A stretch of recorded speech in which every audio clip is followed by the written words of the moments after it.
Assalamualaikum warahmatullahi wabarakatuh. Bismillahirrahmanirrahim. Nahmaduka ya ghafuru ya syakuru. Mashalli wa sallim barik ala sayyidina maulana Muhammadin wa ala alihi wa sahbihi asma'in nama ba'du. Kula niki cerita ibadah sing ringan-ringan mawon. Tapi dadekne mlebu swarga. Amin. Terus kula badhe cerita siji mazhab Hasan Sadzili.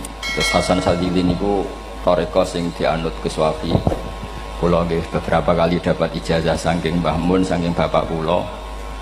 Di antaranipun nggih pesen teng Gus Wafi, sebagian liwat kula ziarah teng Baruzak nggih. Baruzak Termas.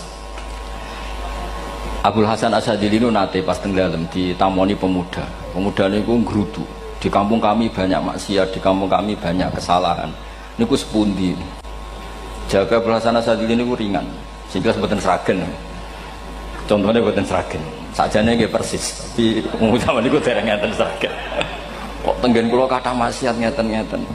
Jawabe Abdul Hasan As-Sadzili enteng ngoten.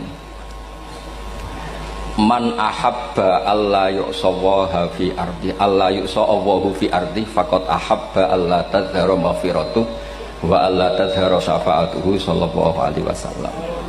Dadi wong bayangno donya ora ana salah iku padha karo ora kepengin roh ghafure Allah Subhanahu wa ta'ala. Mulane mazhab Sadzili paling bandel, ngurusi wong bandel paling bandel nggih mazhab Sadzili. Mazhab Kiai Sadzili iku ora umate macam-macam. Mulane teng Indonesia niku penak, sing keturunan putih seneng Nabi, sing ireng nggih seneng Nabi, sing ora keturunan nggih seneng Nabi. Mulane setan niku bingung. Nyangkane sing seneng Nabi keturunan putih tok, sing seneng keturunan ireng ya seneng Nabi, sing ora keturunan ya seneng Nabi, sing lakenan ya seneng Nabi. Jadi kelompok itu kathah. Ini penting kalau aturaken mergi madhab Sadzili niku pancen dados pembanding madhab Sayyid Abdul Al-Haddad. Madhab Abdul Hasan As-Sadzili niku sing paling masyhur diriwayataken dening Shahibul Hikam. Mergi Ibnu Athaillah As-Sakandari muridé Abdul Abbas Al-Mursi, Abdul Abbas Al-Mursi muridé Abdul Hasan sinten Asy-Syadzili. Niku madhab ingkang bener-bener jadi pembanding. Mergi teng bab husnudzon niku beliau itu pakar. Orang itu bisa yarjuwa hawal yaumil akhir. Orang itu bener-bener dibikin nyaman mbek Allah mbek Rasul. Misalnya ngeten, sampean sowan Allah iku kudu arep-arep disangoni. Kena arep disangoni berarti nganggep Allah iku medhit. Mulane tomak niku penting. Tapi mbek pangeran aja mbek wong, tapi mbek pangeran mbek. Dados limangka yarjuwa hawal yaumil akhir. Riyen niku zaman kula alit. Niku anggere ana santri lunga iku sanggu sak umbalan. Mergo yakin kiai iku nyangoni. Lho diyakini nyangoni iku keren, berarti diyakini lomo. Lha kok yakin mlebu neraka, berarti nganggep Allah gak Rahman Rahim. Mulane yakin mlebu napa? Swarga. Mau modal urun maulid sak dina ora urun malah entuk. Terus niki rontok-rontok salah tapi muga-muga disepuro pangeran. Nggih wau. Nek sampean bener niku sifat ghafuri Allah nganggur, nggih. Kerhane efektif ana sing salah. Mulane wonten cerita wonten tiyang teng mulazam donga ya Allah kula paringi mboten nate salah. Iku jawabe pangeran fa'ina adhu ghufra. Wong ora tau salah sifat ghafur iku nganggur. Niki cerita sing sampean aja niru kula. Niki cerita ilmu. Niku mazhab Abdul Hasan apa? As-Sadzili. Benten madhabe Sayyid Abdul Al-Haddad itu jalure khauf. Jadi dosa gede apa cilik? Ora ana gede ora ana cilik. Ki aja delok sing mbok dosani, aja delok dosane tapi delok sing mbok dosani iku sapa. Misale Gus Wafi ngutus santri teng mriki, "Cung, tukokno rokok." Rokok itu barang makruh misal. Mestinya kan santri oleh bantah, niki kiai ku piye to barang makruh kok kon nuku. Tapi masalahnya kan arah dituruti ya gelo tenan. Jadi ojo delok kongkonane itu penting ra penting, tapi mukhalafah itu sababul fir. Misalnya kados kula niki teng mrikan wonten botol minuman. Cung pindah rene itu kan barang sepele. Terus sampean takok urgensinya apa ya harus dipindah. Iku santri mangkelno to. Ya wis dipindah wae, pokoke penting nu. Menurut itu cara pandang Sayyid Abdul Al-Haddad. Ki aja geman bantah pangeran senajan to perintahe sepele. Piye-piye mukhalafah ngono iku jenenge Nah cara Abdul Hasan As-Sadzili nggih boten barang gede mbek cilik kudu ana bedane. Wong ana kabair ana saghair. Mosok WA janda beda mbek goncekno ya kudu beda. Wong WA tok kok padha mbek napa? goncekno iku kudu beda, kudu ana sawair, kudu ana napa? Kabair. Tapi cara Sayyid Abdul Haddad mboten delok sing mbok maksiati ku sapa. Sehingga khazanah kita niki penuh dengan ilmu.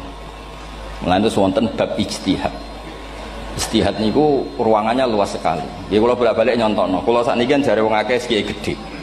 Jare wong akeh kula niku kiai gedhe. Nek diundang manakipan tangga yo bingung. Ora teko sawangane iki gedhe sombong diundang wong cilik ora teko. Teko iku mahjubno kiai sing ora tau pahayu. Kuwi bingung. Nyatane kula ora teko nggih do matur nuwun Gus. Athok kula mboten lakon. Nah kula teko kan mesti ordere teng kula mboten. Cara sing tok pitik gedhe nggih kula, salam tempel gedhe nggih kula. Berhubung kula ora teko ngresgeni tiyang kathah. Saiki misale wonten takok, kiai gedhe diundang musala cilik kesunatan teko apa makruh teko? Cara ijtihad, cara sampean makruh teko napa kesunat? Kula misale diundang ning Sragen ning musala Penceng. Kula niku sunat teko napa haram teko? Haram ya bener lagi haram ya. Setuju haram. Mergo mahjubno ya haram setuju. Itu ijtihad. Ijtihad itu ranahnya itu karena nggak bisa ditebak. Ijtihad itu nggak bisa ditebak. Kalau gak ada cerita kata tentang ijtihad, niki betapa umat Rasulullah umat sing bejo, pilihan-pilihan ijtihadnya dibenarkan. Masyhur tenggene cerita Bani Quraidah. Nabi ngendikan, engkau kowe jogeman sholat asar kecuali sampai neng kampung Bani Quraidah. Ternyata kurang 2 kilo atau 3 kilo matahari itu mau terbenam. Sebagian sahabat sholat sebelum sampai Bani Quraidah karena takut sampai Bani Quraidah sudah qadha napa? Asar. Sebagian tetap sholat di Bani Quraidah meskipun sudah qadha asar. Ketika lapor Nabi semuanya dibenarkan. Semenjak itu ada pintu sing darani pintu napa ijtihad. Mulane kula bolak-balik cerita. Wonten kiai nak tangkok, "Cung kowe ngaji mek sapa? Ngaji kalian tiyang niki." Kiaimu tau nangis mboten? Lereni ngaji mek kiai ra iso nangis, berarti atine atos. Nak Abdul Hasan Asy'ari takok, "Cung kowe ngaji mek kiai sapa? Kiai fulan." Tau guyu mboten nate, lereni. Kiai ra iso syukur mbok jani. Kiai ra iso syukur kok mbok jani. Karena itu masalah ijtihad. Nggih masalah napa? Ijtihad. Ijtihad itu polanya enggak jelas. Wonten kiai ora gelem mulang wedok nggih kathah, alasane wedi fitnah. Wong pancen iman pas-pasan mawon nembe wong ayu ya bingung. Tapi nak diwalik, nak kiai ora gelem mulang wong wedok, terus sing mulang wong fasik, to aliran sesat iku ya repot. Kowe ngrasa paling gak sesat. Ya sudah seperti itu masalah-masalah napa? Ijtihad. Nah, kalau tak cerita saat ini balik cerita tentang Burda. Burda nu nak ngelem Kanjeng Nabi. Niku pancen dielmoni tenan. Kalau niku Burda berjanji tiba niku setengah hafal. Pancen riyen mbah kula buyut-buyut kula niku pesene ken hafal tiba, hafal berjanji, hafal Burda. Wis mboten ngengken ngapal loh, tapi karena sering baca akhirnya hafal. Kalau beri beberapa contoh, ngelem niku nak mboten dielmoni itu kualitasnya ada bagus. Tapi kalau dielmoni itu kualitasnya bagus. Kalau beri contoh begini. Saya itu kalau pidato atau khutbah atau ngaji, apalah terserah istilah jenengan atau ceramah. Biasanya kalau seneng istilah ngaji, niku mesti ikuti sing gampang mawon. Wa ala alihi wa sahbi ajmain. Ajmain itu kalimatun fariqah bainana wa bainasyiah. Fa innana nukrimu jami'as sahabat. Ajmain itu kalimatun fariqah, kalimat pembeda. Kita ahli sunnah wal jamaah akramu jami'as sahabat. Ada kelompok sing akramu sahabian wa ahanu sahabian akhir. Sehingga ajmain itu harus kita baca. Itu karena itu kalimatun fariqah, kalimat pembeda. Kata-katanya hanya ajmain. Begitu juga berjanji. Berjanji itu nak ngelem Nabi niku wa ba'du fa'aqul wa Muhammad bin Abdullah bin Abdul Muttalib wasmu Syaibatul Hamdi Humitat Hisaluhu Saniyah. Karena ketika Rasulullah memaklumatkan jadi Nabi itu problemnya itu nasabnya siapa? Orang-orang yang di Palestina, di Israel, di Yordan, di Syam kalau dulu itu alamatnya Nabi itu harus turunan Ibrahim. Ibrahim sementara orang Syam menurut pengetahuan orang-orang Yahudi Syam. Maka saya berjanji menunjukkan dulu kalau nasabnya Muhammad itu ini. Terus sampai warafuhu ilal khalili Ibrahim, terus ila dzabih Ismailan isbatu wa mun tamah. Terus setelah itu terus beliau ngendikan wa adnanu bila raibin inda dzabil ulumin sabiyah ila dzabihi ismail nisbatu wa mun tamam. Terus ketika berjanji di karang itu sudah ada faham-faham yang seakan-akan babahnya Nabi itu ada masalah. Terus beliau ngendikan ini Syaibatul Hamdi, Sayyid Abdul Muthalib itu orang yang ketika buka Ka'bah, buka Zamzam, saurip-uripnya muji pangeran. Terus banyak lagi wasumi'a fi sulbihin Nabi sallallahu alaihi wasallam dzakarallaha ta'ala walab. Mbah yang ini bahkan dengar ketika Nabi masih di punggungnya membaca tasbih.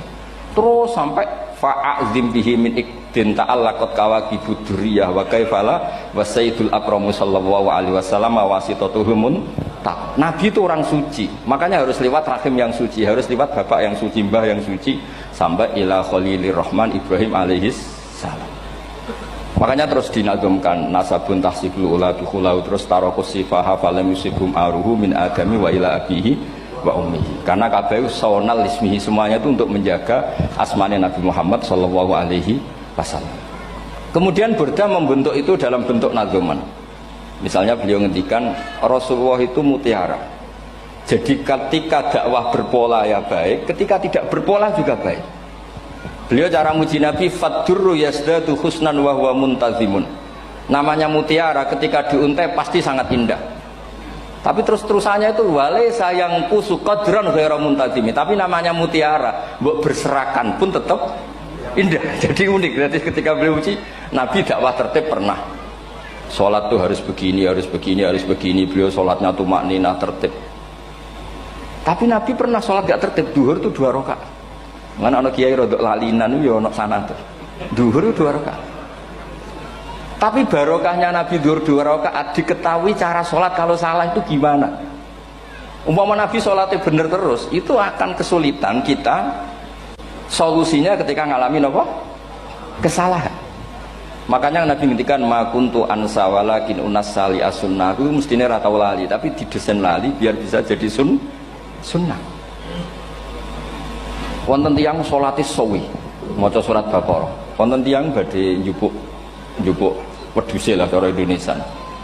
Bareng kesuwen piyambake mufaraqah. Walhasil Mu'ad matur Nabi, ini munafik. Di tengah-tengah sholat kok mufaraqah. Si penggembala unta ini juga ngeklaim, ya Rasulullah imam kita tidak benar, sholatnya kesuwen. Pikirannya wong ora bela imame. Ternyata Nabi gak belok sing ngangon. Afattanun anta ya Mu'ad. Wong imami wong seragen surat Baqarah.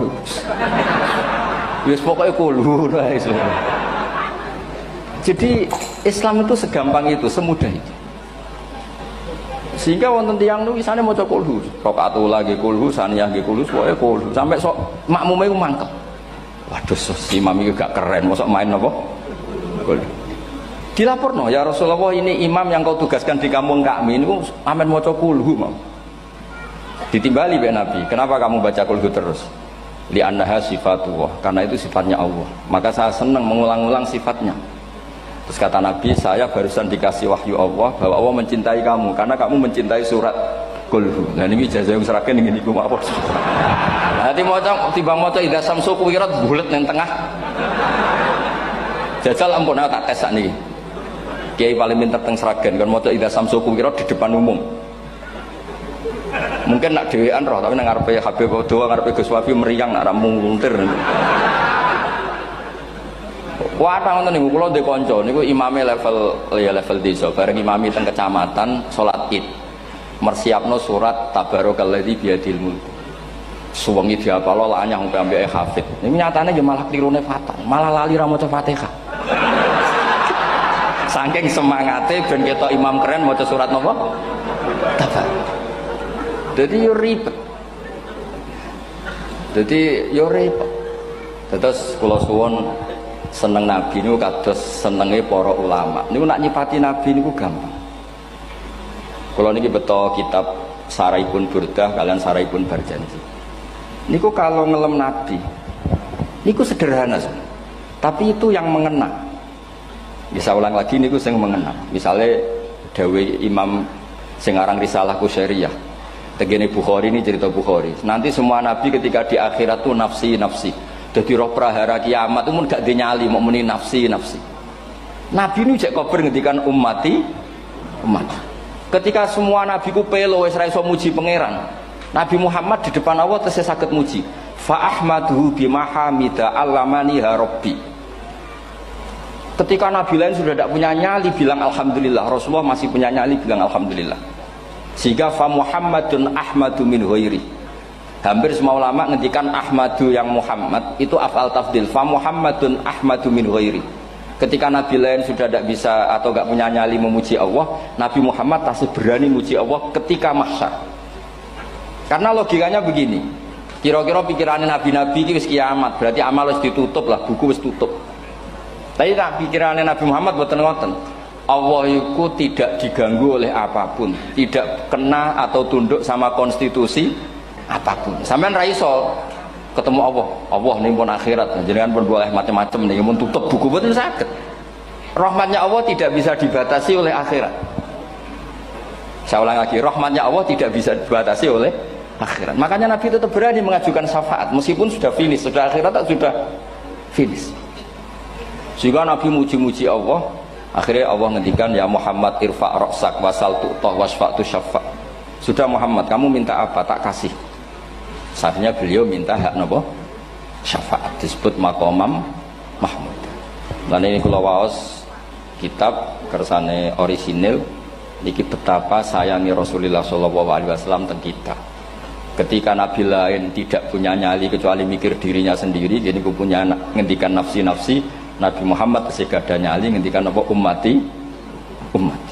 Itu bukti bahwa nabi itu enggak pernah enggak mikir umatnya. Wala sawfa yu'tika rabbuka apa? Fatartu. Ini Nabi jawab, fawwah la ardo wa wahidun ummati finnar.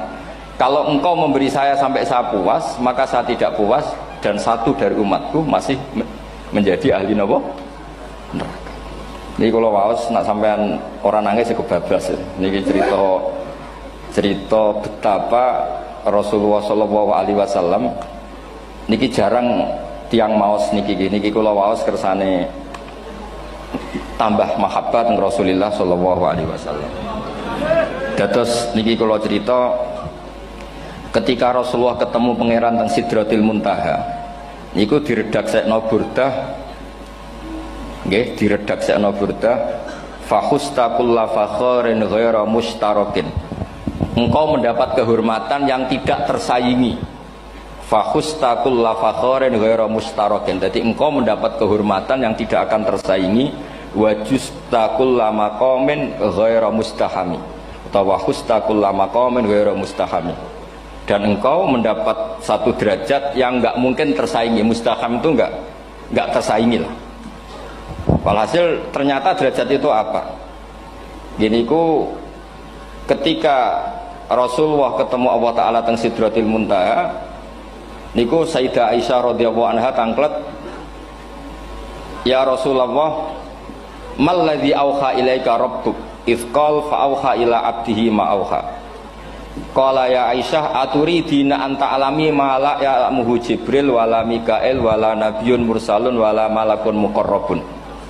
Nggih, Aisyah, bagaimana mungkin kamu tanya sesuatu yang bahkan Jibril itu tidak tahu, Mikail itu tidak tahu, dan semua malaikat yang dekat maupun nabi yang jadi rasul semuanya tidak tahu hubungan saya, kedekatan saya dengan Allah membicarakan apa. Niku sing dimaksud burdah kaima tafuza biwaslin ayya mustatarin, wonten sing maca ayyi mustatarin anil uyuni wasirrin ayya muktatamin. Jadi nabi ketika ketemu Allah di Sidratil Muntaha itu ada misteri yang hanya nabi yang tahu. Nabi niki ibu-ibu harus bangga, Sayyidah Aisyah jenenge bojo wanita tangklet. Ambek nabi itu sing ngeles. Itu rahasia yang Jibril saja tidak tahu, Mikail saja tidak tahu, masa kamu tanya? Niki khase wong putri ini. Ya Aisyah, as'aluka bi Abi Bakrin ila ma a'lamtani. Gimana cara Jawa tak kadak nomor tuamu nak gak gelem cerita. Terus kunane kuno niku nggih wong wedok niku saged ngancam. Jadi kamane wis ngancam. Aku lapor bapakku, aku juga mulai sama nanti bojo kapan. Rada ribet jangan ngadepi wong wedok niku rada ribet. Terus faqala, akhirnya Nabi cerita, tapi ya tentu tidak semuanya diceritakan. Inni lama kuntu qaba qausaini qultu Allahumma innaka adzabta al umam ba'duhum bil hijar wa ba'duhum bil masih. Oh ya, ini halaman 63. 62 teng kitab Hasyiatul Bajuri alal Burdah. Ya, kitab Hasyiatul Bajuri alal Burdah. Ya Allah, Engkau menyiksa umat-umat sebelum umat saya, sebagian bil hijarah wa ba'dum bil masri wa ba'dum bil khosfi. Fama anta fa'ilun bi ummati. Lalu yang akan kau lakukan untuk umatku itu apa? Reputasi jenengan sama orang-orang yang durhaka itu selalu menyiksa. Ada yang pakai batu, yang dilikuifaksi, ada yang pakai ini. Mosok umatnya kekasih jenengan podo ngoten. Jadi Nabi ku mun nego lah. Nego supaya gak sama. Faqala unzilu alaihimur rahmah min ananis sama wa ubaddilu sayiatihim hasanat. Ndak, saya ndak seperti itu dengan umatmu. Waman sa'alani a'taituhu waman tawakkala sak terusé. Terus wa fid dunya asturu alal usad wa fil akhirah usyaffi'u kafihim.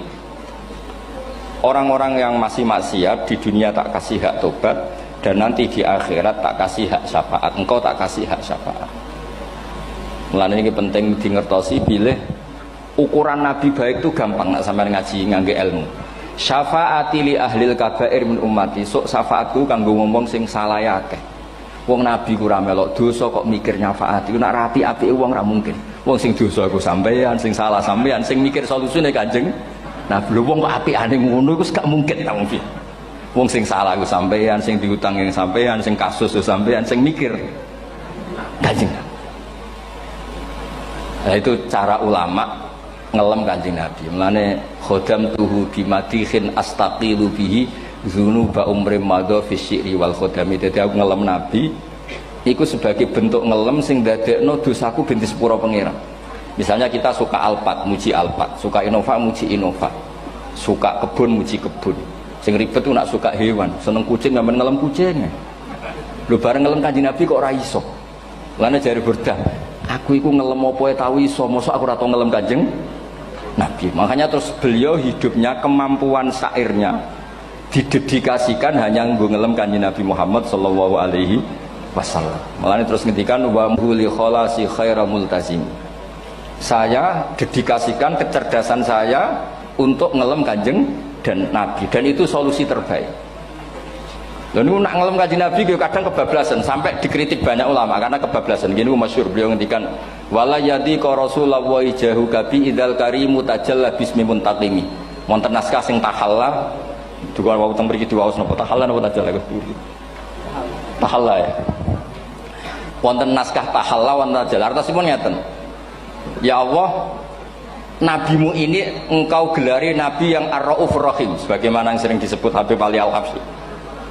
Jika nabimu itu ar-raufur rahim, maka ketika engkau mau menyiksa saya dengan atas nama engkau al-muntaqim, zat yang tukang nyiksa, yang menyiksa, maka gelar engkau kepada nabi yang ar-raufur rahim itu kamu kemanakan? Jenengan kudu konsisten, terus kadung ngarani nabi ini jenengan raufur rahim. Maka sifat jenengan yang muntakim jangan pakai dulu, karena saya ini umatnya Nabi yang kamu beri gelar Raufur Rahim. Paham tak jenengan? Maksudnya ya aja sida nyiksa wong kadung mbok arani Raufur Rahim. Dadi wala yadi ka Rasulullahi jahu kabi idzal karimu tajalla ta tahalla bismimun takim. Terus sing aran Burdah jenenge Muhammad. Allah kadung janji wong sing jenenge Muhammad ora bakal disiksa. Sebetulnya maknanya ya Muhammad Sayyidul Anbiya nih. Tapi ketika ono panggilan Muhammad ke depan, Muhammad gak boleh disiksa. Jeneng kula nggih Muhammad. Dados Burdah nu saking yakine ngendikan fa innali zimmatan minhu bi tasmiyati Muhammadan wa huwa afal khalqi bil zimman. Gusti jenengan kudu eling nami kula niku Muhammad. Wong sing jenenge Muhammad itu ora oleh disiksa. Padahal maksudnya ora oleh disiksa kan kanjeng Nabi Muhammad, tapi biabake namine Muhammad. Terus ngendikan malih in ati dzamban fama ahdi bimuntaqidi minan nabi wala habli bimunsorim. Gusti kula pun iman mbek jenengan. Iman itu nilainya tertinggi. Jenenge iman nilai tertinggi, maka iman enggak bisa dibatalkan hanya karena saya salah. Jadi pangeran kok diruwayu, dipeksa, kudu ngakoni nek dene umat Rasulullah sallallahu alaihi wasallam dan in ati lamun nekane ingsun dzamban ing dosa. Fama ahdi bimuntaqidin, maka perjanjian saya dengan engkau tidak boleh dibatalkan. Itu termasuk hebatnya umat Rasulullah sallallahu alaihi wasallam. apapun salahnya niku tetap diakoni umat Rasulullah sallallahu alaihi wasallam. Mergo termasuk kelebihan Nabi niku gadah hak napa? Syafaat. Nggih eling-eling termasuk kelebihan Nabi niku gadah hak napa? Syafaat. Meskipun kita tetap khawatir jenenge dosa ge istighfar, tapi aja dadi putus asa mergo napa in anti dzamban fama ahdi bimuntaqidi minan nabiyyi wala habli bimun sorim. Terus niku cerita-cerita madhe ulama teng Rasulullah sallallahu alaihi wasallam. Mereka milih kata-kata sing wong apik eling terus. Nggih eling terus. Wau kados wau fadurru yasdadu husnan wa huwa muntazimu wa laysa yang kusu qadron ghairu mun. Jadi dulu tuh pernah ada faham-faham sing cara zahir hadis iku abai nabi itu seperti ini cara zahir hadis. Tapi ahli sunnah wal jamaah itu di pendapat bapak nabi babe nabi ku min ahlil jannah. Mergo apa? Wa kaifala wa sayyidul akramu sallallahu alaihi wasallam wasitatul muntaqah. Nabi itu orang suci, pasti lewat rahim-rahim yang suci. Minal aslabi thahira ilal arhamiz zakiyatil fakhirah. Itu logika yang dibangun. Sehingga terus mantep baru kayak wau mau sedibak mau berjanji keyakinan wong Islam an-nabi min abihi wa ila jaddi sampai Adam niku kabeh tarokus sifaha falam yusibhum aruhu min adami wa ila abihi wa ummi. Begitu juga masalah iman. Soal misalnya ada pertanyaan ilmiah, lalu Ibrahim gimana? Karena nanya Azar itu kafir.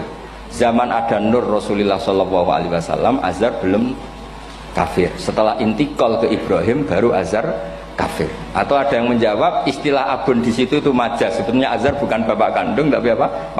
Paman. Selalu ada jawaban ilmiah dari ulama-ulama ahli sunnah wal jamaah. Tadi kalau pesen teng jenengan sementing niku mau dibak berjanji napa burdan itu ada 1-2 bait yang jenengan tahu maknanya.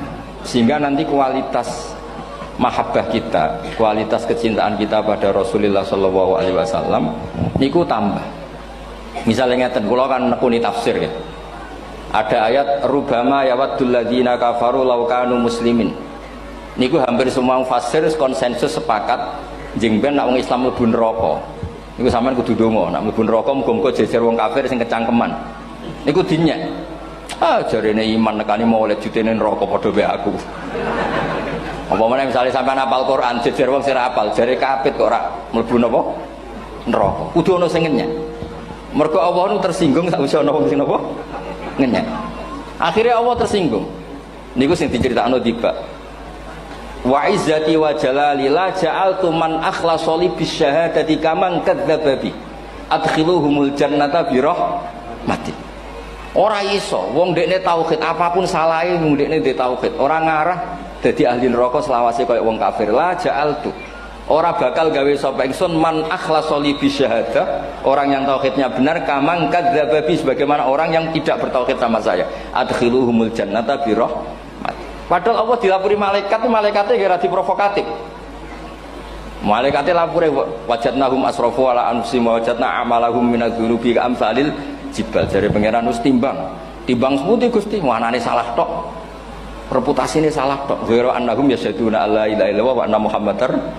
Niku jawabe pangeran wa izzati wa jalali la ja'altu man akhlasoli kamang kadzababi adkhiluhumul jannata bi rahmati. Nah, lafat-lafat seperti ini kita akan punya harapan ketika ndelok umat sing carane iman tesih blepotan, carane salat cek blepotan, carane zakat cek blepotan. Kita selalu punya harapan barokahnya iman, barokahnya mahabbah ning Rasulullah sallallahu alaihi wasallam, mereka tambah hari tambah baik. Jangan beragama yang tidak punya harapan, karena agama ini bagi yang punya harapan. Dimangka yarjuwa wal yaumal akhir, bukan yang tidak punya harapan. Wong Kanjeng Nabi sekaruan Nabi orang terbaik dilarani wong Taif, disiksa wong Mekah. Niku malaikat usul kula siksane ya Rasulullah karena mereka menghina kekasih Allah. Mereka ada iman. Nabi masih punya harapan. Mungkin mereka ada iman.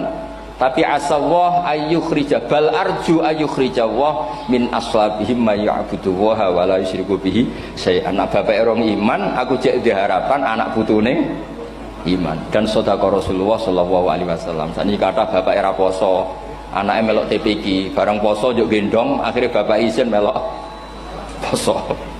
Bapaknya maca Quran ra tau, bapaknya nekani wisuda anaknya hafid. Mana bapak Esra kena dibentuk, ya arep-arep napa?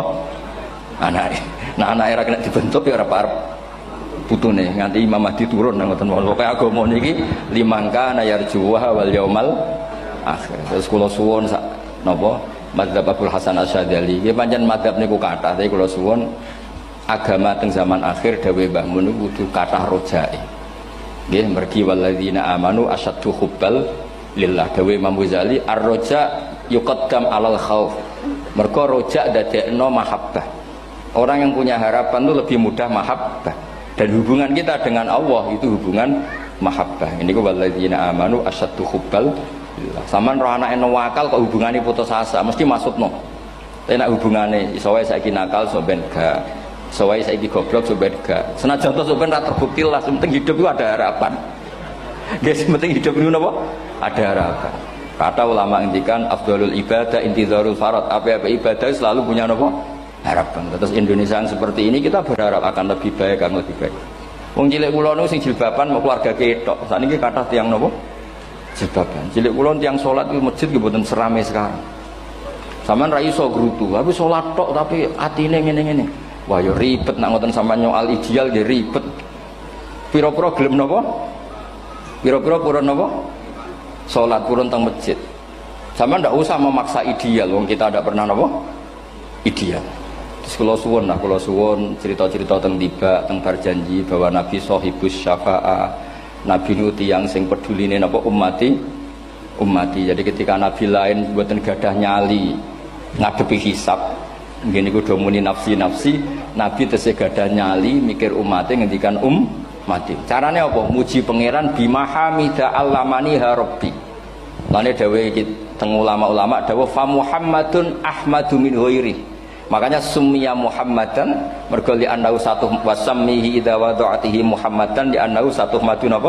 Ubah wa summiya Ahmad li annahu ahmadu min ghairi.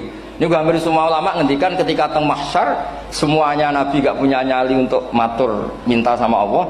Mergo wis kiamat berarti wis finis. Nabi tesih gak ada pikiran Allah itu tidak terhalangi oleh kiamat. Allah tidak terhalangi oleh akhirat. Allah tidak bisa dihalangi apapun. Sehingga Nabi tetap wani njaluk pangeran. Berarti mujine Nabi ku lebih top karena tahu Allah itu tidak terbatasi.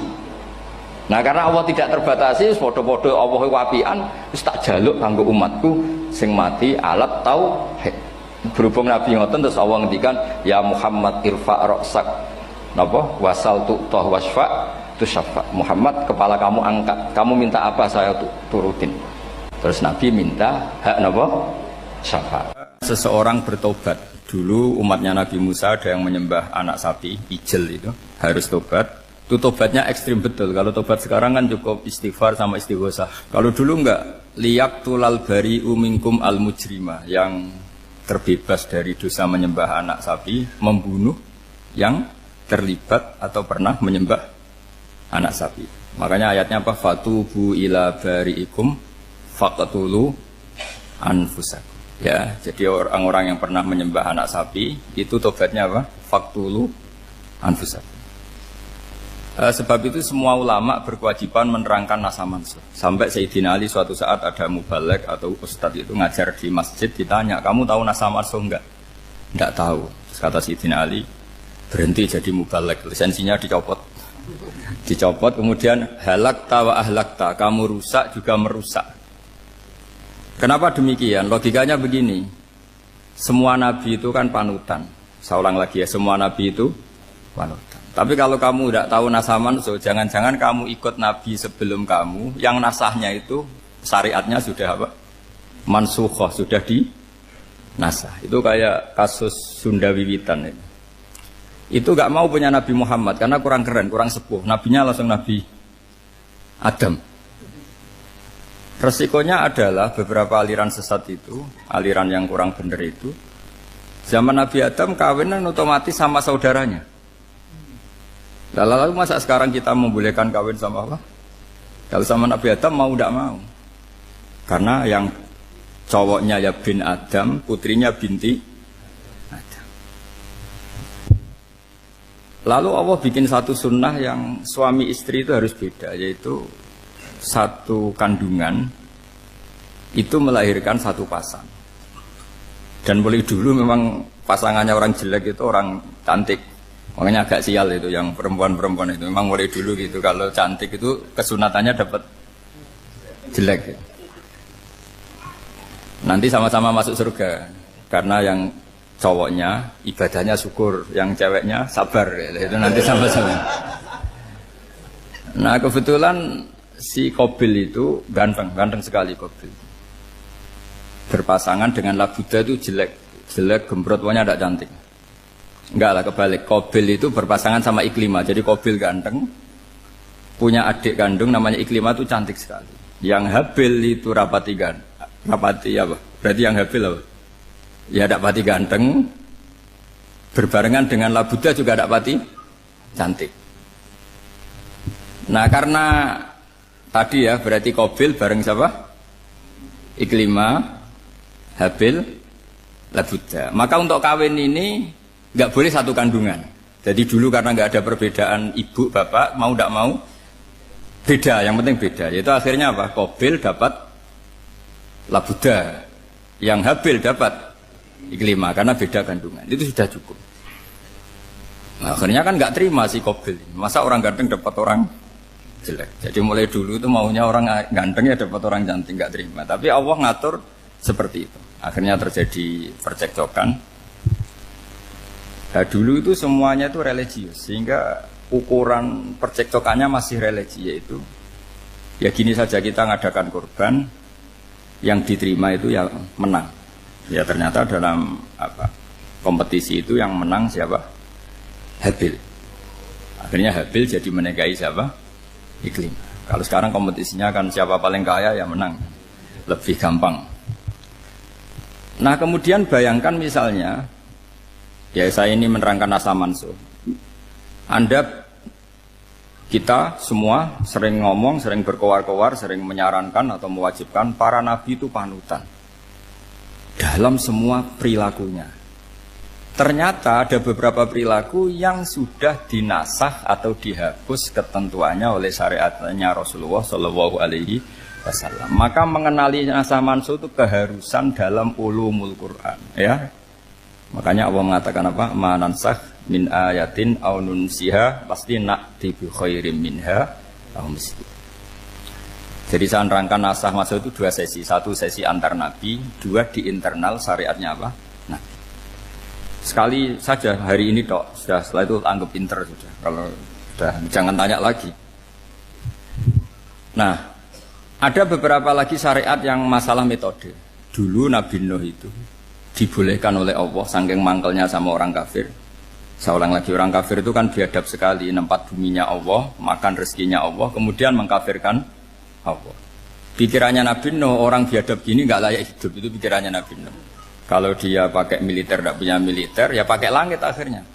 Pakai kekuatan langit, beliau berdoa, Rabbi la tazar alal ardi minal kafirina dayyar. Innaka intazarhum yudillu ibadaka wa la yalidu illa fajirong kafar. Ya Allah, mereka ini orang-orang kafir. Padahal pakai bumi engkau, pakai rezeki engkau. Matikan semua saja.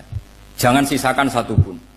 Karena kalau masih sisa, nanti anak turunnya ya gitu. Gennya gendo ya pasti melahirkan gendo. Gen, wa la yalidu illa fajirong kafar. Kalau kamu sisakan pasti melahirkan generasi gendo lagi, kafir lagi. Dituruti sama Allah. Kecuali orang 80 yang ikut Nabi Nuh. Nah orang 80 yang ikut Nabi Nuh ini selamat karena iman. Maka generasi yang sekarang ini termasuk saya semua ini, semuanya turunan orang iman. Maka kita ini punya dua status. Satu, Allah kadang manggil kita ya Bani Adam, karena faktanya kita turunan Nabi apa? Adam. Panggilan kedua adalah Zurriyataman Hamalna Ma'nu. Orang-orang sekarang itu pasti turunan orang yang ikut perahunya Nabi Nuh. Jadi nasab kita ini sudah steril. Sudah tidak ada nasab lewat kafir. Karena yang kafir sudah habis. Semua orang sekarang itu turunan Nabi Nuh. Yaitu disebut apa? Zurriyataman Hamalna Ma'nu. Itu sekitar orang 80. Nah, oleh Allah Subhanahu wa taala syariat seperti ini pernah dituruti, yaitu akhirnya mereka mati semua kecuali orang 80 yang mukmin. Tapi uniknya Allah apa? Era Rasulullah Shallallahu Alaihi Wasallam, Nabi kita Nabi Muhammad itu diutus rahmatan lil alamin. Ketika Nabi didustakan, diusir, disakiti, malaikat gunung, beberapa malaikat sing ahli adab spesial eksekutor lah kira-kira gitu. Muhammad, kamu bilang saja ke saya, kalau kamu ingin orang-orang Mekah Abu Jahal CS, saya hancurkan. Tapi apa kata Nabi?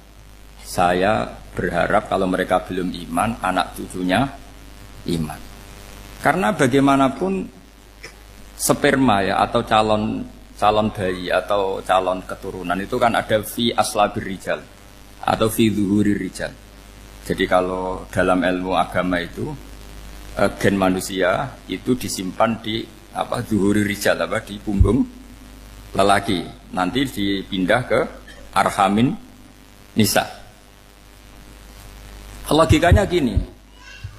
Ini dengerin ya. Logikanya gini, misalnya Abu Jahal. Abu Jahal itu di situ ada orang namanya Ikrimah. Itu anaknya Abu Jahal. Itu orang mukmin.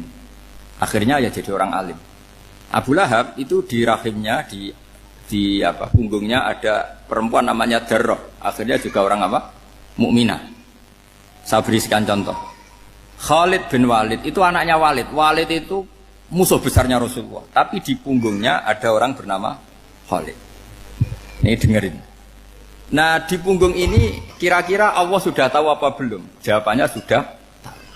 Artinya kalau ini mati atau kamu bunuh, kamu sebenarnya nggak bunuh orang kafir saja, bunuh calon orang mukmin yang sekarang masih bersemayam di punggungnya orang-orang kafir. Jadi bisa saja orang yang sedang kafir itu ada sekian calon generasi yang suatu saat mukmin.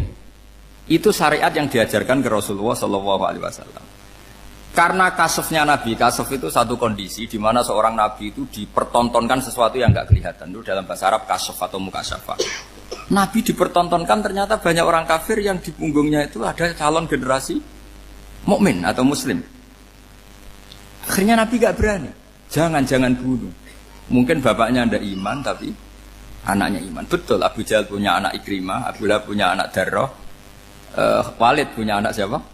Khalid. Itu mirip seperti kita, bapak era sholat, anak etipiki sholat, akhirnya bapaknya katut sholat.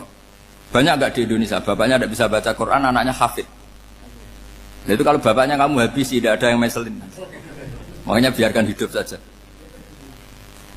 Nah, artinya gini, andai kan tidak ada ulama yang menerangkan nasa mansuh, dikira syariat Nabi Nuh itu abadan mu'abbadat, selamanya lama. Jika main teror sama orang kafir sah berdasar Nabi Nuh, padahal kita sudah ganti Nabi.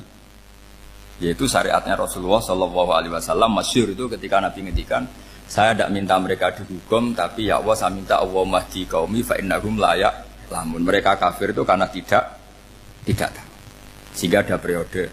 Loh kalau perang itu beda, perang itu konteksnya duel, itu tidak harus sama Abu Jahal, Abu Lahab. Ada penjahat mau bunuh kamu wajib perang enggak?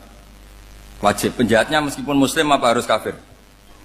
Meskipun muslim. Maka kata ulama fikih sebetulnya perang duel itu bukan syariat muslim sama kafir tok. Masih muslim sama muslim, misalnya ada orang mau merkosa istri kamu, terus dia pamit gini, saya muslim loh, beri hak loh. Enggak bisa. Saya penjahat loh, muslim, jadi kamu enggak boleh merangin saya, ngelawan saya kan muslim. Enggak bisa, tetap harus dilawan. Makanya kata ulama-ulama fikih, pertarungan sama musuh itu tidak harus sama orang kafir. Orang muslim pun yang mengganggu kehormatan kita, misalnya mau merkosa istri Anda, itu harus dilawan. Makanya Nabi ngendikan mangkutilah duna mali fahuwa syahid, mangkutilah duna harimi fahuwa syahid. Orang yang mati karena membela kehormatan keluarganya atau hartanya, maka dia mati syahid. Dan penjahat yang mati ini muhaddarun damu, diabaikan sehingga enggak kena kisos, pembunuhnya enggak kena. Misalnya ada penjahat mau bunuh kamu duel, menang. Kamu nggak kena kisos karena ini muhaddarun damu, diabaikan kehormatannya. Padahal dia muslim, apa? Muslim. Ini perlu. Jadi ini mengaji ini agak jelimet, tapi gampang. Kan kalau paham nggak paham selesai, jadi yang nggak baca selesai itu. Sehingga kalau nggak ada nasa mansuh, maka orang selalu berpikir, pokoknya yang penting ikut Nabi. Nah itu bahayanya kalau Anda tidak tahu detail, jangan-jangan syariat yang kamu ikuti itu syariat yang sudah berstatus mansukhoh, telah dicabut. Dan itu banyak.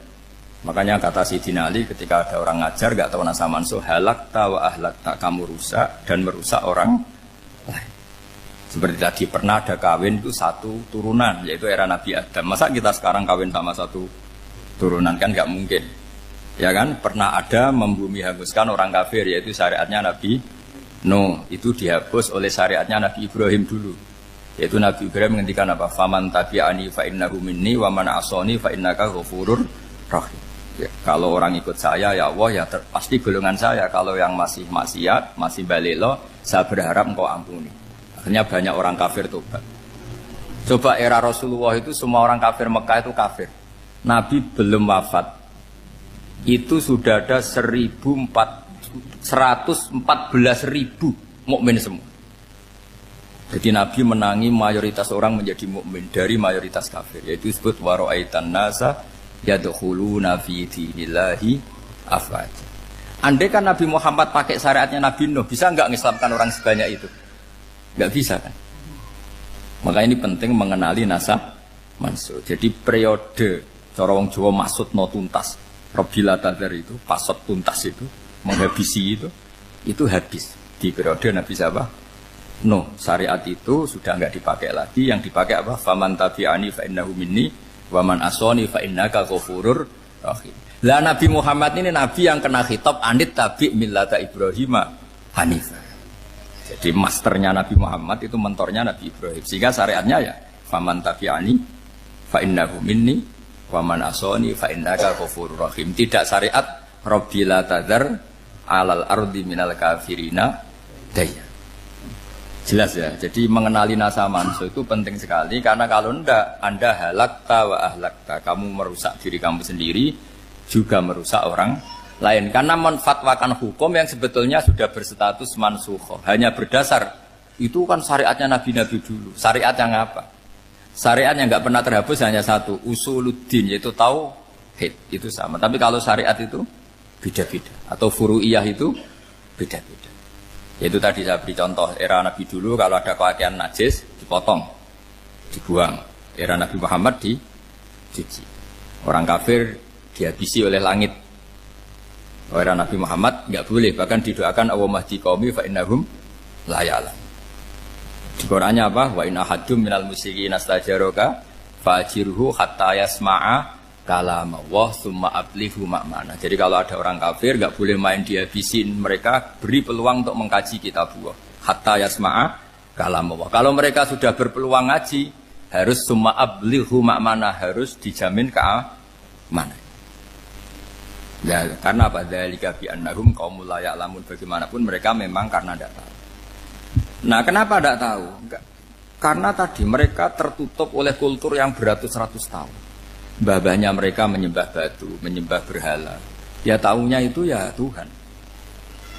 Bagaimana Anda bisa menjelaskan sesuatu yang sudah beratus-ratus tahun kan tidak gampang. Maka ada periode dimaklumi, apa? Kalau era sampean kan, mosok waktu disembah saking gobloknya orang, kamu lahir kan sudah nyembah Allah, tidak nyembah batu. Bayangkan kalau kamu jadi mereka. Wong perut kamu saja disuruh makan pizza sakit kok, karena saking lamanya makan sambal kan gitu. Kamu bilang perempuan Indonesia saja cantik kok, saking lamanya jadi orang Indonesia. Padahal orang Indonesia tanyakan orang Eropa, cantiknya di mana? Kamu lahir di Afrika, bilang orang Afrika itu cantik, tanyakan orang Eropa, cantiknya di mana? Hitam gitu kok. Jadi orang itu pasti terkooptasi oleh sekelilingnya. Orang Afrika akan bilang wanita Afrika itu cantik. Coba tanyakan orang Eropa, cantik apa enggak? Belas. Orang Eropa yang kulitnya gitu kata orang Eropa indah, kata sampean. Koyok anaknya kebo katanya kuda jadi. Jadi orang itu akan terkooptasi oleh sekelilingnya. Bayangkan kalau semua orang nyembah berhala terus kamu tidak, alasan kamu apa? Kan menentang mayoritas. Dan itu berat. Maka dimaklumi oleh Allah. Dzalika bi annahum qaumul la ya'lamun fi manah panyeruarah. Nah, pemakluman ini yang mulai sekarang terkikis. Orang main pukul saja enggak mau ngaji. Enggak mau ngaji Quran secara kafah. Jadi fatwanya Islam kafah tapi ngajinya Quran enggak kafah. Ngambil 1-2 potongan ayat dipakai dalil. Jadi Islamnya inginnya kafah tapi ngajinya Quran enggak. Kalau kafah ya hafal 30 juz itu. Kalau mau ya, kalau mau kafah ya hafal berapa? 30 juz. Makanya saya sering bilang, saya sering dinasihati orang karena belum tahu saya ini hafal Quran. Bapak harusnya Islam itu kafah. Kata saya ya dimulai dari konsep Islam itu kafah dulu. Apa ya hafal Quran secara kafah. Jadi ini penting saya utarakan. Bahaya sekali orang mengenali Islam tanpa mengenali nasah mansuh. Karena beberapa syariat Nabi sebelum kita itu berstatus mansukhah. Terus contoh berikutnya, ini nasah mansuh antar Nabi apa khusus internal Nabi? Antar Nabi aja agak selesai nih sampai subuh aja agak selesai. Contoh yang paling keren mungkin cowok semua senang. Nabi Dawud dulu istrinya berapa? 99. Nah itu kalau masih halal itu kan berarti jenengan itu punya istri berapa? Wah itu kan ngeri betul. Punya satu aja repotnya gitu apalagi berapa? Punya 99. Terus kamu bilang gini, ini kan syariatnya Nabi Dawud, Nabi kan bisa diikuti. Pernah ada periode di mana seperti itu boleh. Jadi makanya mau tidak mau ngenali nasah mansuh itu harus. Kalau enggak ya kamu masih berkeyakinan boleh beristri berapa? Nah ini penting saya utarakan. Makanya Sayyidina Ali itu kalau ngetes calon mubalek, kira-kira kalau Kemenak dulu inginnya apa? Sertifikasi apa? Mubalek. Itu tanyanya gitu. Ta'rifun an-nasa wal mansuh, kamu apa tahu nasah mansuh? La. Jawabnya Sayyidina Ali, halak tahu ahlak tahu. Kamu orang yang rusak. Karena tadi takutnya ada syariat yang sudah mansukhah dipakai. Itu tadi misalnya kita ini tidak umatnya Nabi Nuh, tapi pakai syarat Robbila tadar alal ardi minal kafirina. Terus ketiga begini, misteri manusia itu. Dan ini kita tidak pernah tahu sampai kiamat, tapi ini ilmu harus kita diskusikan. Misalnya saya ini namanya Bahauddin. Saya sekarang hidup sampai 2019 sekarang. Kan hanya Allah yang tahu berapa turunan saya sampai kiamat dan statusnya kayak apa. Donald Trump juga gitu. Donald Trump itu sekarang kafir, tapi kita tidak pernah tahu nanti turunan keberapa ada yang Muslim. Lah turunan yang calon Muslim ini diletakkan di mana kita tidak tahu. Yang jelas kalau kamu bunuh itu katut itu. Artinya gini, logika membiarkan orang kafir itu ya ada logikanya. Nah, logika membunuh karena mereka mau membunuh kita ya ada logika fikihnya, karena kalau kita ada membunuh dibunuh. Makanya semuanya hukum ini terus bergantung al-hukmu yaduru ma'ilatihi wujudan wajib. Di sini terus dipertemukan. Makanya semua nabi itu kalau yang namanya membunuh pasti pas perang saja, karena ini kondisi yang memang pilihannya hanya dua, kalau nggak dibunuh ya membunuh. Ada duel lah. Maka ini butuh kajian fikih dan orang nggak boleh subjektif dalam hal ini. Saya ulang lagi, tidak boleh subjektif karena tadi orang yang kamu katakan sekarang misalnya Zaid, kamu itu bodoh sekali. Kenapa bodoh? Nggak hafal Quran, nggak pernah kuliah, nggak pernah ngaji. Ternyata Zaid ini bersemayam calon anak yang alim alama hafal Quran, namanya Umar, tapi masih jadi sperma. Suatu saat Zaid itu punya anak alim alama, kan banyak orang nggak bisa baca Quran punya anak hafid, banyak nggak di Indonesia? Banyak nggak petani yang punya anak dekan? Petani punya anak dekan, yang dekan punya anak naik kelas saja susahnya bukan main. Banyak kan? Nah ketika dibalik nanti ada dekan punya anak goblok, yang petani punya anak dekan, pinter mana? Kita tidak pernah tahu. Makanya ini kan ya sudah, kalau nggak pernah tahu ya bilang saja wallahu alam, kan selesai. Daripada keminter keliru kan ada wallahu alam. Makanya cerita favorit guru saya Kiai Haji Maimun Zubair itu punya apa namanya Kiai Zubair. Itu cerita favoritnya itu ada santri namanya Soleh. Soleh itu alim alam. Orang Madura itu cara berpikir kan kalau kiai saja alim seperti itu apalagi bapaknya. Pas bapaknya main ke pondok, santrinya ada ribuan. Bapaknya main ke pondok itu sholat itu ya gak bener, gak sesuai sunnah Rasul lah kira-kira gitu. Sudah sholat itu gak bener, apa-apa gak bener. Masih ditakwil sama santri Madura karena orang Madura itu kultus. Mungkin khilaf itu satu khusus, pokoknya perlakuan khusus. Suatu saat saking bodohnya orang itu kenceng tuh pinggir musola. Wah ini nggak bisa ditakwil lagi, akhirnya nggak bisa ditakwil tuh nggak. Wah ini sudah nggak bener ini, nggak bener. Singkat cerita santri tadi nggak kuat matur ke kiainya, Pak Yai, jenengan sealim itu kok bapaknya segoblok itu. Kenapa? Ya, dia kencing pinggir musola. Oh bapak saya tuh pinter sekali. Kok bisa? Karena beliau yang memutuskan saya mondok sampai saya jadi alim alama seperti ini. Yang bodoh itu mbah saya. Yang bodoh itu mbah saya kan?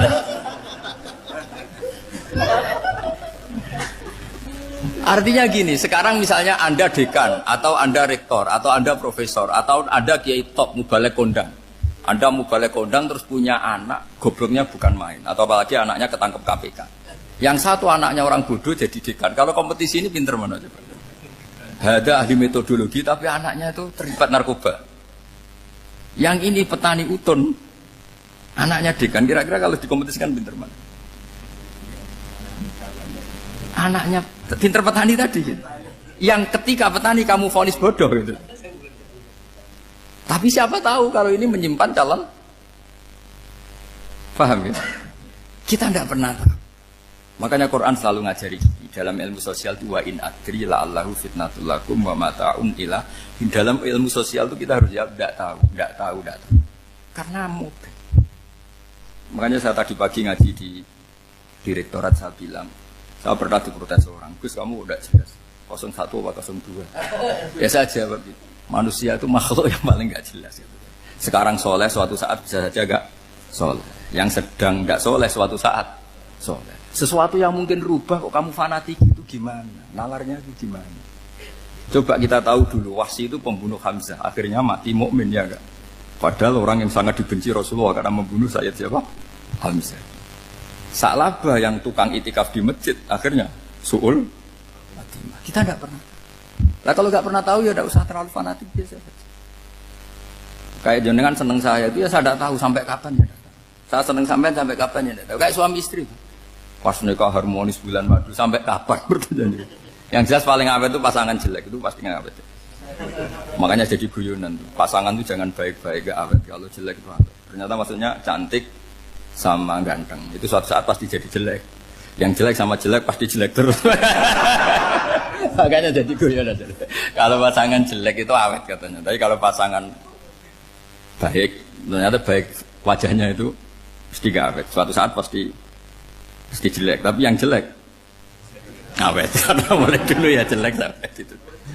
Awet jeleknya maksudnya bukan. Ya jelas ya, jadi saya mohon sekali ini ilmu. Sampai ndak urusan, ini bukan urusan cocok ndak cocok, tapi ilmu. Ilmu harus kita dengar bahwa syariatnya para nabi itu yang sifatnya furu'iyah, tidak usuliyah, tidak tauhid itu potensi rubah. Sehingga mengkaji nasah mansukh itu satu keharusan seorang ulama. Makanya setiap ada syariat nabi, hal hadis syariah mu'abbadah amla, mansukhoh amla. Karena potensi itu tinggi. Kita tahu dulu semua nabi sholat menghadap apa? Baitul Maqdis. Era Rasulullah dipindah ke Ka'bah. Tapi kalau kamu katakan total Baitul Maqdis ya tidak juga. Nabi Ibrahim mulai dulu madhabnya ke Ka'bah. Tapi kalau Nabi Musa ke Baitul Maqdis. Terus kamu bilang ini 01, 02 ya memang syariat jadi sesuatu yang furu'iyah. Nah, kenapa ini furu'iyah? Jawabannya sederhana. Ketika seseorang menghadap Ka'bah itu menghadap batu apa menghadap Allah? Allah. Ketika menghadap Baitul Maqdis hakikatnya menghadap Allah apa menghadap Baitul Maqdis? Allah. Maka menghadap Ka'bah itu sebenarnya masalah furu'iyah. Yang masalah usuliyah adalah inni wajjahtu wajhiya lilladzi fataras samawati wal ardh. Yang permanen adalah menghadap Allah Subhanahu wa taala. Cuma secara prosedur syariatnya secara zahir menghadap Ka'bah. Maka potensi rubah karena ternyata itu furu'iyah. Untuk kiblatnya itu furu'iyah. Yang permanen adalah menghadap ke Allah Subhanahu wa taala. Ini penting ya. Jadi terus sekarang masih antar nabi apa di internal nabi? Ini sudah mau selesai waktunya, sudah habis ini. Internal. Ini sudah selesai, ini sudah pas ini. Mohon Pak Andi. Wah. Jam sudah sampai mana tadi? Diteruskan apa enggak? Sudah ya, sudah kayaknya sudah. Biar kelihatan cerdas. Sekali pertemuan sudah pinter gitu. Berapa? Setengah jam sudah pinter. Yang internal Nabi apa antar Nabi? Internal ya, sudah sekarang ke internal. Kalau internal lebih banyak lagi contohnya. Yang masyhur tentu masalah Baitul Maqdis. Dulu Rasulullah pernah sholat menghadap Baitul Maqdis 16 bulan. Berapa? 16 bulan, kila 17. Pokoknya khilafnya hanya 16 dan 17. Kalau ada bilang 10 bulan berarti gak pernah ngaji khilafnya. Karena khilafnya itu hanya 17 sama 16. Akhirnya sama Allah diminta disuruh menghadap ke Ka'bah. Saya ulang lagi, itu tetap masalah antar nabi sebetulnya. Begini. Makom itu kalau dalam bahasa Arab bukan kuburan. Kalau di Indonesia kan makomnya Sunan Bonang itu kan kuburan. Kalau makom dalam bahasa Arab itu sesuatu yang pernah dipakai singgah, itu namanya apa? Makom. Lalu Rasulullah itu pertama di Medina itu madhep Baitul Maqdis itu 16 bulan. Orang Yahudi senangnya bukan main. Sampai mereka bilang gini, Muhammad tuh gaya-gaya nantok punya agama baru, tapi kiblatnya ikut kita. Baguslah anak itu katanya, masih tahu diri katanya. Bagus katanya itu masih tahu diri. Jadi senangnya bukan main orang Yahudi. Karena kiblatnya Muhammad sama dengan mereka. Ya tentu mereka jangkar Muhammad, bukan Sayyidina Muhammad atau Rasul Muhammad, karena mereka masih gak iman. Nabi itu ya agak tersiksa karena beliau secara gen turunan Nabi Ibrahim dan kiblatnya Ibrahim itu Ka'bah. Agak tersiksa tapi sami'na wa ata'na tetap madhab ke Baitul Maqdis berapa? 16 bulan. Suatu saat Nabi Muhammad itu disuruh madhab Ka'bah. Ini dengerin. Akhirnya madhab ke Ka'bah. Apa yang terjadi? Orang Yahudi komentar gini, Muhammad itu gimana? Dia di perantauan, rindu sama keluarganya. Terus rindunya itu diaplikasikan jadi perilaku agama. Jadi dia madhab Ka'bah dianggap kangen. Kayak saya kan orang Rembang. Rembang itu apanya Jogja? Timurnya apa? Enggak, Jakarta itu mana Jakarta itu? Barat sana ya. Ibaratnya saya orang Jakarta, terus merantau di Jogja. Dulu kiblatnya itu menghadap ke timur. Terus ketika madhab ke barat, kata sampean, wah itu padunya kangen apa? Keluarga. Juga kurang ajar orang Yahudi. Jadi orang Yahudi itu memang paling pinter bully. Makanya kalau sampean tukang bully itu ya agak-agak, ya enggak. Saya tidak ngomong agak ya, pokoknya agak-agak. Ya. Pinter bully orang Yahudi. Makanya enggak ada orang debat sepinter orang Yahudi. Yang bisa ngalahkan hanya Tuhan itu. Orang Yahudi yang bisa ngalahkan hanya Tuhan. Sayyidina Ali orang paling terkenal cerdas. Itu kalau sama orang Yahudi itu pusing. Karena ya apa logikanya itu? Saya beri sekian contoh. Ada orang Yahudi tanya gini, Muhammad, kalau kambing mati itu yang bunuh siapa? Ya Allah, mati langsung itu. Agama kamu itu aneh, Mak. Yang langsung sentuhan Allah haram, tapi yang lewat tangan-tangan jahil manusia malah halal. Harusnya itu yang halal kan orisinal, langsung Allah yang bunuh. Jadi utaknya itu aneh, dari cara berpikir itu aneh. Nah cara sampean niku nak halal pangan kue. Tapi Nabi kan nggak boleh bertutur kata kasar gitu. Kalau yang jadi Nabi saya untalan ngono kan gitu. Tapi Nabi kan nggak boleh kasar. Jadi Nabi itu problem karena nggak boleh apa? Kasar. Kalau kita kan gampang. Wis nak halal untalan kan selesai apa? Tapi Nabi nggak boleh kasar gitu. Jadi nak jadi nggak Nabi ya sampean itu kan enak. Mau keliru ya pantas, mau apa saja pantas. Karena kan nggak panutan. Kalau Nabi nggak bisa meluruskan kebenaran itu harus tetap sesuai akhlak.